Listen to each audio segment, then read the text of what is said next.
নমস্কার, আমি শুক্লা। জি 24 ঘন্টায় 5:55 কলকাতা 600 নিয়ে আপনাদের সঙ্গে যেমন প্রত্যেক দিন থাকি, আজও থাকবো। আজ মেগা স্যাটারডে আপনি বলতেই পারেন, কারণ আজকে একেবারে শুরুতে যদি বলি মুর্শিদাবাদের দিকে নজর রাখবো, তাহলে আমরা বেলডাঙ্গার ছবি দেখিয়েছি আপনাদেরকে, যেখানে বাবরি মসজিদের শিলান্যাস বা ভিত্তিপ্রস্তর স্থাপন করেছেন আজকে তৃণমূল কংগ্রেস নেতা, তৃণমূল বিধায়ক, সাসপেন্ডেড বিধায়ক হুমায়ুন কবির। সেখান থেকে তিনি কি বলেছেন, তার বক্তব্য কি, সেটা আপনাদেরকে জানাবো। তার পাশাপাশি কলকাতা মেয়র রোড, সেখানে সংহতি দিবস পালন তৃণমূল কংগ্রেসের তরফ থেকে। প্রত্যেক বছরই আজকের দিনটাতে সংহতি দিবস পালন করা হয়ে থাকে রাজ্য শাসক দলের তরফ থেকে। আজও তার কোনো রকম ব্যতিক্রম হয়নি। মুখ্যমন্ত্রী মমতা বন্দ্যোপাধ্যায় এক্সে পোস্ট করে কি বার্তা দিয়েছেন সেটাও আপনাদেরকে জানাবো।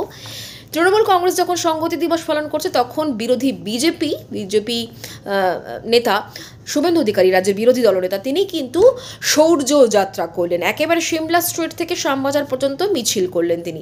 মতুয়াগড়ের দিকে নজর রাখবো, সেখানে আবার রাজ্য বিজেপি সভাপতির নেতৃত্বে সেখানে মিছিল বা পদযাত্রা চলছে, যেখানে দিন কয়েক আগেই রাজ্যের মুখ্যমন্ত্রী মমতা বন্দ্যোপাধ্যায় মিছিল সভা দুটোই করে এসেছিলেন।